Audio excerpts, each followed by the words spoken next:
Between the wars, aftermath of World War I. Of course, toward the end of World War I, Russia had pulled out of the war and decided not to fight against Germany. And so you had essentially the Soviet Union developing in 1917. Communists came to power, Soviet Union advanced. Leaders like Trotsky and Stalin. And underneath Stalin, who served as the leader of the communist regime, the Soviet Union, during World War II, and time before and time after it, they killed 10 million of their own people, either by sending them to work camps, killing them outright because they were political enemies or viewed as political enemies, religious reasons. So Stalin presided over the death of about 10 million Soviet 10 million citizens. Communism reigned in Russia. Isaiah Berlin made this statement: there are, in my view, two factors above all that have shaped human history in this century. And he's talking about the 20th century. One is the development of the natural sciences and technology, certainly the greatest success story of our time. To this and mounting attention has been paid for all quarters. The other, without doubt, consists of the great ideological storms that have altered the lives of virtually all mankind. The Russian Revolution and its aftermath, totalitarian regimes, or totalitarian tyrannies of both right and left, and the explosion of nationalism, racism, and in places of religious bigotry, which, interestingly enough, not one among the most perceptive social thinkers of the 19th century had ever predicted. Let me make the case, or give you exactly what he's talking about. With the rise of communism, communism began as a political system in the Soviet Union.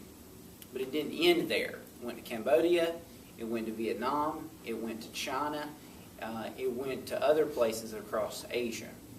And those different regimes, in Cambodia you had nearly 3 or 4 million people killed during the Killing Fields massacres under Mao Zedong, who reigned in China for about 40 years or so, communist China. He presided over the death of 70 million Chinese, either because of his policies, and they starved to death, or because of his hatred for political enemies.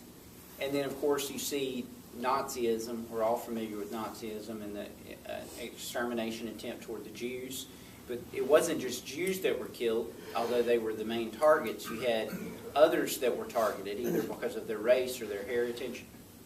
And so there were about 9 million people, not in war, but just in World War II underneath German policies that were exterminated. So just think about this for just one moment.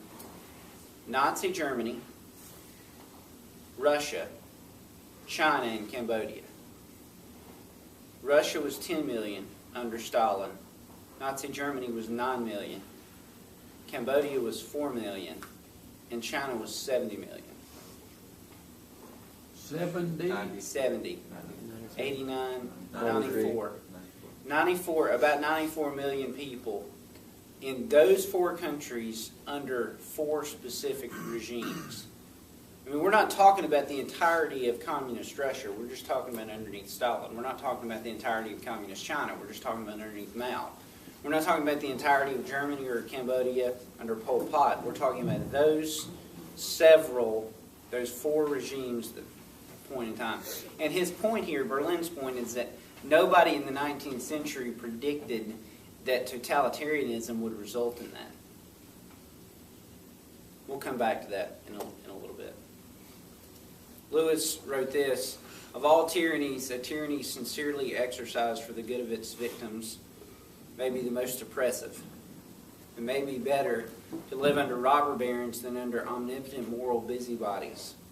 The robber baron's cruelty may sometimes sleep, his cupidity may at some point be satiated, but those who torment us for our own good will torment us without end, for they do so with the approval of their own conscience.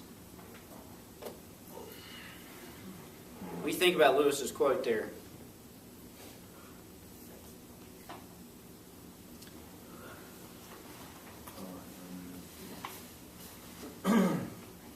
think we face that type of moral tyranny? Yeah, under the surface, yes. We do. I think because, for example, the issue of homosexual marriage.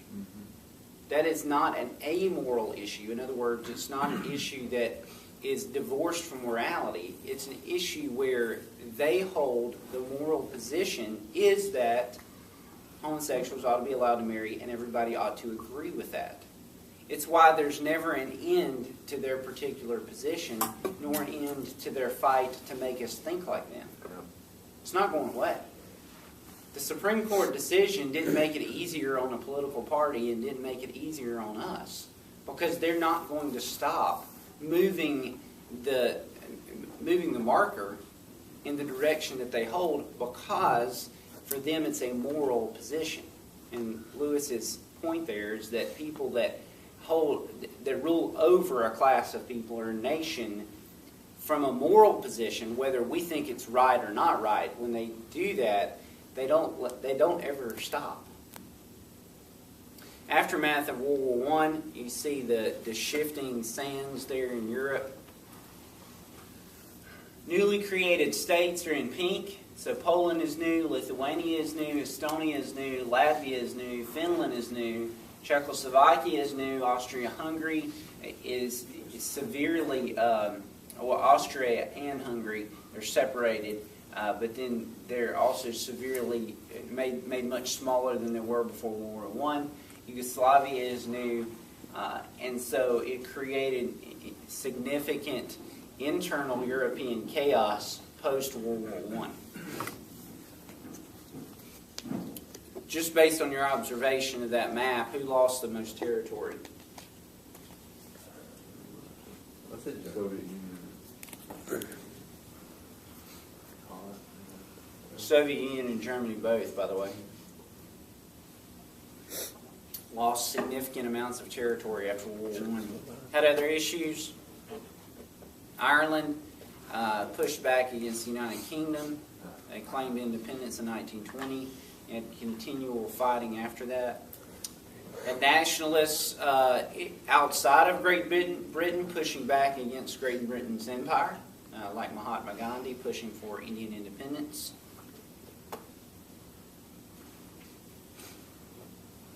He believed in nonviolent resistance to unjust laws. Out of curiosity, what's your impression of Gandhi?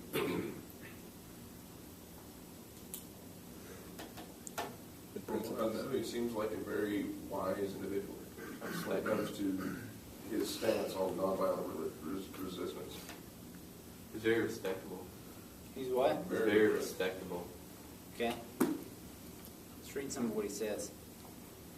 I do not believe in short, violent cuts to success, however much I may sympathize with and admire worthy motives. I'm an uncompromising opponent of violent methods, even to serve the noblest of causes. Experience convinces me that permanent good can never be the outcome of untruth and violence. Let's see. I'm trying to find a particular one.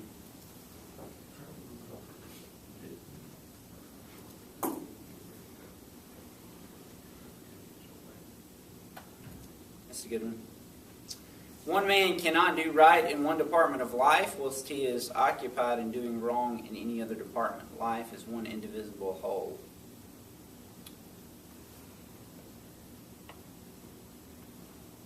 It's basically Agree or disagree? Well, What? it's basically a biblical statement. I take it as like when James talks about if you break one part of the law, you're guilty of breaking all of the law. And I don't know if that's necessarily exactly what he's saying, but it kind of is what he's saying. You can't be living two lives. You can't live one life. You can't be living worldly over here and Christian over here at the same time. You have to be living one or the other. You can only serve one master. That's what the Bible says. That's an Eastern concept. By the way, this comes from Eastern religion. This is an Eastern religious view. This isn't a tacit nod to biblical Christianity. Of course not. But there are some connecting points. I mean, the reality is all truth is God's truth. If a different faith gets something right, they get it right because God made the world to make sense. Doesn't mean they have all the truth. Maybe an So, image. And then you get Gandhi making this statement, "My life is my message." Interesting. Did you know that toward the latter end of Gandhi's life, to prove that he was above sexual temptation, he would sleep naked with teenage girls?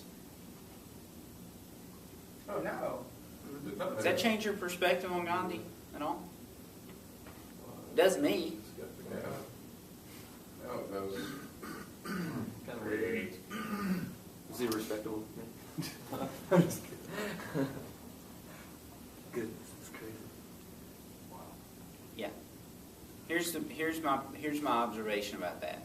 Some people who are inherently flawed and sinful can say and do some things that are helpful to society, and I think Gandhi did some of those things. The problem is, he's the one who said, "Life is one indivisible whole, and my life is my message." When a person says something like that, then their life needs to match their message. And I'll just make an observation to you that's creepy, that's sick, that's disgusting, and that is absolutely strange. And we ought to cast someone out who carries themselves in some type of fashion like that. Because if his life is his message, is that the type of message? What message is he sending? Yeah. That's kind of scary to think, because a lot of politicians reference Gandhi and think of him as a really respectful and a very high. Just like Planned Parenthood references Margaret Sanger. And they say that she is someone to be venerated. Margaret Sanger was a racist. In fact, the entire move toward abortion through Planned Parenthood was a way to actually kill blacks because she was racist. Yeah, they had some statement on Facebook that said something about how they should like exterminate all the black people, and Mao Zedong has been quoted by politicians. He wrote the Little Red Book. Mao did. It's a book of moral proverbs, essentially. Mao's book of morality. Well, who's going to listen to a guy who presided over the death of 70 million of his own people because of his policies and his active atrocities? I'm not. But guess what? There are a lot of people in society that do. And here's the challenge, and here's the pushback, and here's what you and I ought to be aware of. If we don't know history, and if we don't know the lives and the character and the things behind the people that are venerated in history, then unfortunately I think sometimes we're going to tacitly lean toward a perspective that's certainly unbiblical and most definitely not helpful. That's the only reason I bring that up. That's very important. It's tremendously important. You had the League of Nations that was attempted after World War I. Who proposed the League of Nations? What president? Eisenhower? League of Nations after World War I. What? Several terms. That's right. Thanks, Mike. Woodrow Wilson. Woodrow Wilson. He actually proposed it. In fact, if I'm not mistaken, he authored much of it. And do you know who rejected it? Congress. Wow. Congress rejected participation in the League of Nations because we believed it was giving up American sovereignty. And ultimately, that's what the United Nations, we took part in the United Nations post-World War II. And it wasn't as bad, but it's still, it limits American national sovereignty. Whatever, I don't care whether you're a nationalist or American patriot or whatever. That tends to be problematic. Yes, sir. Is there still a legal nation that's formed, or is it? It's the United Nations. Okay. It so changed. It changed. The structures changed, and some of the principles changed from the way Wilson put it together, Right. and the way it was originally discussed as the League of Nations. The goal, though, was to create a scenario where there would not be another world war. As we looked at 2 weeks ago, World War I was brutal in its impact in the European theater. I mean, you had millions of people, millions of soldiers dying for no gains of ground, and not anything ultimately that was successful for any of those involved in the war. I mean, those who wanted to gain territory lost and lost territory. If anybody benefited from anything, it was the fact that, say, France and Great Britain may have had more control in Europe than before the war. But they didn't set out with that ambition. In other words, World War I was an incredible loss of life with that much societal benefit, if any. And the League of Nations was put together to try to keep that from happening. Of course, they weren't able to do that. They failed. Eventually, that's going to turn into a new world order, isn't it? And, The United Nations? I don't know. I'm not a fan of trying to connect modern contemporary events to biblical prophecy. The reason I'm not is too many guys who do that have been wrong. You know, I'm not sure that we have. I'm not sure. I don't know. Could be. 1984. Okay, so one of the things I have told you consistently throughout this particular quarter is that one of the kind of the theme of what I'm trying to cover in this class is who has authority. In other words, where does authority rest in Western history? When we started out in the medieval ages or post-medieval ages in the Renaissance and Reformation, the way Western society worked at that point was that the Bible had the authority. Scriptural authority was foundational. It's shifted over the course of the last 600 years or so. We talked about the shift in the Enlightenment where reason and rationality became king and had the authority. And now we're going to look at another shift where reason and rationality kind of go by the wayside, and we're going to look at why that's the case. And we're going to do that by looking at art. So we don't have to take a break in the midst of it. I'm going to give you a break right now. It's 8:36. Come back at 8:45, so about 9 minutes, and then we'll pick back up with the rest of our discussion for today.